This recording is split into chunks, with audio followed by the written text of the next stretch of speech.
میں نے جو متعدد مواقع سے آیات مبارکہ آپ کو سنائی کہ ہر جگہ پر چوٹی کی چیز صبر ہے، آخری چیز جو بیان ہوتی ہے وہ صبر ہے۔ سورۃ العصر میں آخری بات وَتَوَاصَوْا بِالصَّبْرِ یا ایھا الذین آمنوا استعینوا بالصبر والصلاۃ، اے ایمان والو مدد حاصل کرو صبر سے اور نماز سے۔ ان اللہ مع الصابرین، اللہ تعالیٰ صبر کرنے والوں کے ساتھ ہے۔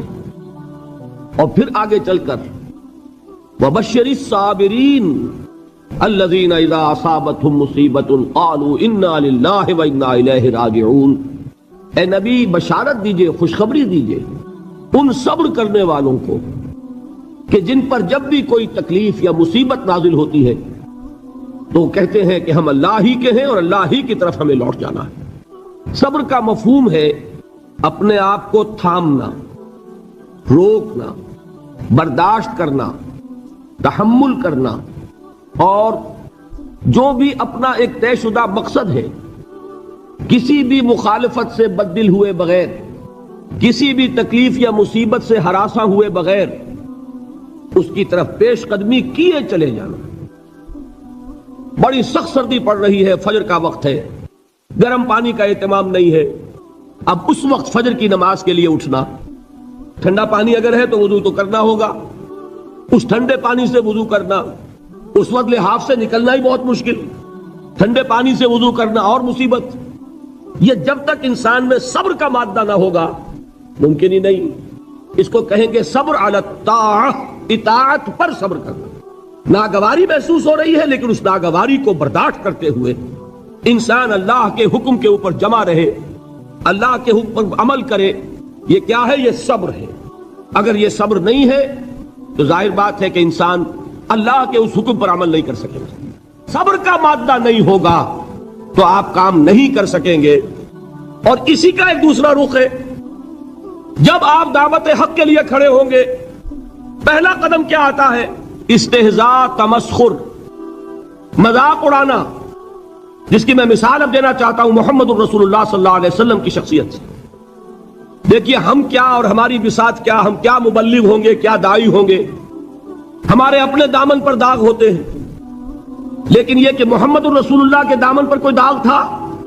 ان کو تو سارے مکے والے الصادق الامین کہتے تھے، نہایت محبوب شخصیت تھے، ان کے لیے تو جا صادق جا الامین یہ الفاظ سننے میں آتے تھے، آنکھوں کا تارا۔ لیکن جب آپ نے دعوت اب شروع کی، اب قرآن مجید میں دیکھیے کسی نے کہا مجنون ہو گئے، دماغ خراب ہو گیا، پاگل ہو گئے، اجی شاعر ہیں، کچھ شعر جوڑ لیتے ہیں ہم پر دھوس جماتے ہیں۔ کسی نے کہا ساحر ہیں، وہ جادو سیکھ لیا ہے۔ یہاں تک کہ ایسے بدبخت بھی پیدا ہوئے، قرآن میں ہے ساحر کذاب، سحر کرنے والا جادوگر نہایت جھوٹا۔ یہ الفاظ کہے جا رہے ہیں کس کی شان میں؟ محمد الرسول اللہ صلی اللہ علیہ وسلم۔ قرآن میں نقل کیا گیا یا ایھا الذی نزل علیہ الذکر انک لمجنون۔ کبھی آپ نے اس کا ترجمہ سوچا؟ اے وہ شخص، دیکھیے تصور کیجئے حضور جا رہے ہیں، تشریف لے جا رہے ہیں، کسی دعوت میں ہے، تبلیغ میں ہے، یا ویسے ہی تشریف لے جا رہے ہیں، اور کوئی ایک دم گھٹا ہے لوگوں کا، ادھر سے فقرہ آتا ہے، تیر کی طرح لگتا ہے دل میں جا کر محمد کے صلی اللہ علیہ وسلم۔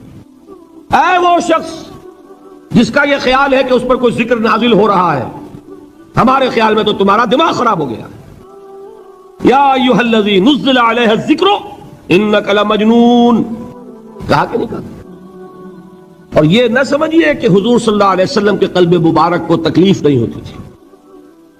میں قرآن سے ثابت کروں گا، میں کہیں کوئی کہانیاں بیان نہیں کرنا چاہتا۔ قرآن نے کہا ہے وَلَقَدْ نَعْلَمُ أَنَّكَ يَضِيقُ صَدْرُكَ بِمَا يَقُولُونَ، اے نبی ہمیں خوب معلوم ہے صلی اللہ علیہ وسلم کہ جو کچھ یہ لوگ کہہ رہے ہیں اس سے آپ کا سینہ بھجتا ہے، یہ جو گھٹن ہوتی ہے، صدمہ ہوتا ہے۔ أَنَّكَ يَضِيقُ صَدْرُكَ بِمَا يَقُولُونَ، ہمیں خوب معلوم ہے کہ جو کچھ یہ باتیں آپ کو سننی پڑ رہی ہیں، یہ کڑوی کسیلی باتیں، یہ جو فکرے چست ہو رہے ہیں، استہزاء ہو رہا ہے، تمسخر ہو رہا ہے۔ سورہ حجر میں ہے، ایک جگہ کھڑے ہوئے لوگ قرآن کا مذاق اڑا رہے ہیں، بھائی فلاں آیت تم لے جانا، فلاں آیت میری ہوگی، اس کے ٹکڑے کر رہے ہیں، اس کے ٹکڑے حصے بکھرے کر کے قیمہ بنا کر ان آیات کا تمسخر اڑا رہے ہیں۔ ایک جگہ قرآن مجید میں مذکور ہے کہ فرشتوں کا مذاق اڑ رہا ہے۔ بھائی یہ دیکھو محمد نے کہا ہے صلی اللہ علیہ وسلم کہ جہنم پر تو کل 19 فرشتے ہیں، علیہا 19 قرآن میں آیت نازل ہوئی۔ ایک پہلوان کہتا بھائی 10 کو تو میں سنبھال لوں گا، باقی 9 کا تم انتظار کر لو۔ یہ باتیں آ رہی ہیں حضور کے کانوں میں۔ کلام الہی کے ساتھ کیا سلوک ہو رہا ہے، مجھ پر کیا فکرے چست کیے جا رہے ہیں، مجھ پر جس طریقے سے استہزاء اور تمسخر کا رویہ اختیار کیا گیا ہے، دل بھچ رہا ہے، دل میں صدمہ ہے۔ دیکھیے سورہ نون ہے، اور میرے نزدیک یہ دوسری وحی ہے جو حضور پر نازل ہوئی ہے، اس کی ابتدائی آیات نون والقلم وما یسطرون ما انت بنعمت ربک بمجنون وَإِنَّ لَكَ لَأَجْرًا غَيْرَ مَمْنُونَ وَإِنَّكَ لَعَلَىٰ خُلُقٍ عَظِيمٍ فَسَتُبْصِرُ وَيُبْصِرُونَ بِأَيِّكُمُ الْمَفْتُونُ إِنَّ رَبَّكَ هُوَ يَعْلَمُ بِمَنْ ضَلَّ عَنْ سَبِيلِهِ وَهُوَ أَعْلَمُ بِالْمُهْتَدِينَ۔ نون، قسم ہے قلم کی اور جو کچھ یہ لکھتے ہیں۔ اے نبی آپ اپنے رب کی نعمت سے مجنون نہیں ہیں۔ یہ کیوں کہا جا رہا ہے؟ حضور کو جو صدمہ پہنچا ہے وہی نازل ہوئی ہے دل جوئی کے لیے، تسلی کے لیے۔ آپ کیوں برا منا رہے ہیں؟ اے نبی آپ کیوں صدمہ اور رنج اور اندوہ محسوس کر رہے ہیں؟ ان بدبختوں کے کہنے سے کوئی آپ مجنون ہو جائیں گے؟ مانتا بے نعمت ربک بمجنون وَإِنَّ لَكَ لَأَجْرًا غَيْرَ مَمْنُونَ۔ آپ کو جو یہ صبر کرنا پڑ رہا ہے، آپ کو جو یہ جھیلنا پڑ رہا ہے، اس کی وجہ سے آپ کو وہ اجر ملے گا جس کا سلسلہ کبھی منقطع نہیں ہوگا۔ وَإِنَّكَ لَعَلَىٰ خُلُقٍ عَظِيمٍ، اور اے نبی آپ تو خلق عظیم کے حامل ہیں۔ آپ کا اخلاق، آپ کا کردار، آپ کی سیرت، آپ کی شخصیت میں طہارت، نفاست، پاکیزگی، آج تک دنیا نے کوئی پاگل، کوئی مجنون ایسا بھی دیکھا؟ یہ ساری باتیں اللہ تعالیٰ حضور کی دلجوئی کے لیے فرما رہے ہیں۔ اس سے آپ اندازہ کیجئے کہ کتنا صدمہ ہوتا ہوگا۔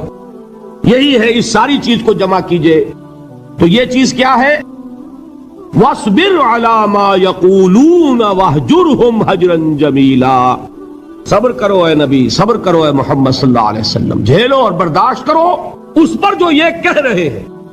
یریدون لیطفئوا نور اللہ بافواہہم، یہ چاہتے ہیں کہ اللہ کے نور کو اپنے منہ سے بجھا دیں، پھونکے مار کے ہی بس۔ نور خدا ہے کفر کی حرکت پہ خندہ زن، پھونکوں سے یہ چراغ بجھایا نہ جائے گا۔ یریدون لیطفئوا نور اللہ بافواہہم واللہ متم نورہ ولو کرہ الکافرون، یہ چاہتے ہیں کہ اپنے منہ کی پھونکوں سے اللہ کے نور کو بجھا دیں، حالانکہ اللہ تعالیٰ تو اپنے نور کا اتمام فرما کر رہے گا، خواہ ان کافروں کو کتنا ہی ناگوار ہو۔ اس کی ترجمانی ہے نور خدا ہے کفر کی حرکت پہ خندہ زن، پھونکوں سے یہ چراغ بجھایا نہ جائے گا۔ یہی وجہ دیکھیے مکی صورتوں میں خود نبی اکرم صلی اللہ علیہ وسلم کو اتنے مختلف پیرایوں میں صبر کا حکم دیا گیا۔ کچھ مثالیں میں دے چکا ہوں، وَلِرَبِّكَ فَاصْبِرْ، اسی طریقے سے وَاصْبِرْ كَمَا صَبَرَ أُولُو الْعَزْمِ مِنَ الرُّسُلِ، اے نبی صبر کیجئے جیسے کہ صبر کیا ہمارے اولو العزم رسولوں نے۔ وَاصْبِرْ وَمَا صَبْرُكَ إِلَّا بِاللَّهِ، اے نبی صبر کیجئے اور آپ کا صبر تو اللہ ہی کے سہارے ہے۔ وَاصْبِرْ لِحُکْمِ رَبِّكَ، یہ سورہ نون جس کی ابتدائی آیات میں نے آپ کو سنائی، نون والقلم وما یسطرون ما انت بنعمت ربک بمجنون، اس کا اختتام کیا ہوتا ہے؟ وَاصْبِرْ لِحُکْمِ رَبِّكَ وَلَا تَكُنْ كَصَاحِبِ الْحُوتِ إِذْ نَادَىٰ وَهُوَ مَكْظُومٌ، اے نبی صبر کیجئے اپنے رب کے فیصلے کا، انتظار کیجئے اور اس مچھلی والے کے مانند نہ ہو جائیے۔ مچھلی والا کون؟ حضرت یونس علیہ السلام۔ مچھلی والے نے اپنے دینی حمیت اور غیرت جو تھی اس کی وجہ سے اللہ کے حکم کا انتظار نہیں کیا، اپنی قوم کو چھوڑ کر چل دیے۔ نبی کا، رسول کا یہ معاملہ ہوتا ہے جیسے کہ آپ کو معلوم ہے کوئی افسر ہے کسی حکومت کا، وہ اپنی پلیس آف ڈیوٹی کو نہیں چھوڑ سکتا، he must stick to his place of duty. بڑے افسر کے لیے تو یہ بہت بہت اہم بات ہے۔ تو اے رسول، جہاں آپ کو ہم نے تعینات کیا ہے آپ وہاں سے ہل نہیں سکتے کہ ذرا مخالفت ہوئی، لوگوں نے فکرے چست کیے اور آپ کہیں اور چل دیے، دفع ہوئیے، یہ بات نہیں سننا چاہتے میں کسی اور کو سناؤں گا، ہو سکتا ہے نا؟ ہم تو کرتے ہیں نا یہ، اس لیے کہ ہمیں تو اللہ نے کہیں تعینات تو نہیں کیا نا۔ اگر ایک جگہ کے لوگ بات نہیں سنتے، چلو بھائی ہم کہیں اور جائیں گے، وہاں بات سنائیں گے. لیکن رسول کا معاملہ ہوتا ہے جو اس کی پلیس آف اپوائنٹمنٹ ہے، he cannot leave his place without the express permission of اللہ سبحانہ و تعالی. آپ نے یہ سنا ہوگا، سیرت کی تقاریر میں پڑھا ہوگا کہ مدینے کی طرف ہجرت کی اجازت حضور نے تمام صحابہ کو دے دی، خود منتظر رہے جب تک کہ اللہ کی طرف سے اجازت نہیں آ گئی. حضرت ابوبکر پوچھتے رہتے تھے حضور اجازت آ گئی کہ نہیں؟ نہیں ابھی نہیں آئی. حضور اذن آ گیا؟ نہیں آیا. ابھی نہیں آیا. حبشہ کی طرف سب کو بھیج دیا، اجازت دے دی جو جانا چاہے چلا جائے. حضور کی صاحبزادی جو حضرت عثمان کے نکاح میں تھی وہ بھی ہجرت کر رہی، لیکن حضور تو نہیں گئے. رسول نہیں چھوڑ سکتا اپنی جگہ کو. یہاں تک کہ تمام تقریباً صحابہ چلے گئے، حضور رہ گئے، حضرت ابوبکر رہ گئے، حضرت علی رہ گئے. اور حضرت ابوبکر پوچھ رہے ہیں بار بار اجازت آئی یا نہیں؟ نہیں ابھی نہیں آئی. حضرت عائشہ نے واقعہ بیان کیا کہ ایک روز اچانک دوپہر کے وقت ہم نے دیکھا کہ حضور نے اپنے پورے جسم کو ڈھانپا ہوا ہے، چہرے کو بھی کپڑے میں ڈھانکا ہوا ہے اور تشریف لا رہے ہیں. یہ اس میں تعجب کی بات یہ کہ عرب میں آج بھی آپ کو معلوم ہے کہ یہ چیز جو ہے ان کی روایات کے خلاف ہے کہ دوپہر کے وقت کوئی کسی سے ملنے جائے. یہ وقت جو ہے قیلولے کا ہے، آرام کا ہے. تو این ٹھیک دوپہر کے وقت تشریف لائے حضور. آپ نے آ کے حضرت ابوبکر سے فرمایا کہ اجازت آ گئی ہے. حضرت ابوبکر نے بہت خوش ہو کر ایک بات کہی، حضور میں نے 2 اونٹنیاں تیار کی ہوئی ہیں. یعنی اب آپ وہ تو سوچتے تھے نا شاباش ملے گی کہ میں نے تیاری کی ہوئی ہے، میں نے 2 اونٹنیوں کو خوب کھلا پلا کے فربا کیا ہوا ہے، بڑی توانا ہے تاکہ ہم تیزی کے ساتھ سفر کر سکیں. حضور نے توقف کیا، فرمایا ہاں ٹھیک ہے، 1 اونٹنی میں استعمال کروں گا لیکن میں اس کی قیمت ادا کروں گا. حضرت ابوبکر کی آنکھوں میں آنسو آ گئے. روتے ہوئے کہا حضور مجھ سے یہ مغایرت، کیا یہ جان اور مال کسی اور کے لیے ہے؟ آپ مجھ سے بھی کہہ رہے ہیں میری اونٹنی جو ہے وہ بھی بلا معاوضہ آپ قبول نہیں فرما رہے. یہ ہے محمد الرسول اللہ کی غیرت اور حمیت کا بات. اب دیکھیے ایک بات عجیب ہے، یہ ربط اپنے ذہن میں رکھیے. اللہ تو صبر کی تلقین کر رہا ہے اپنے رسول کو، اور رسول یہی تلقین کر رہے ہیں اپنے صحابہ کو. صبر کرو، جھیلو، برداشت کرو، ہاتھ مت اٹھانا، کوئی جوابی کارروائی نہیں ہوگی، بلکہ اپنے اوپر جھیلو جو کچھ جھیلنا ہے، ڈٹے رہو، پیچھے مت ہٹنا، یہ صبر ہے. لیکن ہاتھ اٹھانے کی اجازت نہیں. چنانچہ اب ذرا چشم تصور سے دیکھیے، ابو جہل اس نے جو بدترین روش اختیار کی، وہ ایک خاندان تھا حضرت یاسر، ان کی اہلیہ حضرت سمیہ، اور ان کے فرزند حضرت عمار رضی اللہ تعالی عنہم. یہ غلام نہیں تھے. حضرت سمیہ تو کنیز تھیں لیکن یاسر غلام نہیں تھے. ان کی کہانی یہ ہے، واقعہ یہ ہے کہ یہ بہت نیک آدمی تھے. یاسر یمن کے باشندے. انہیں کو خواب میں بشارت ہوئی کہ نبی کا ظہور ہونے والا ہے مکے میں، جاؤ شاید ان کے قدموں تک پہنچ جاؤ. یہ یمن سے ترک وطن کر کے مکے آ گئے.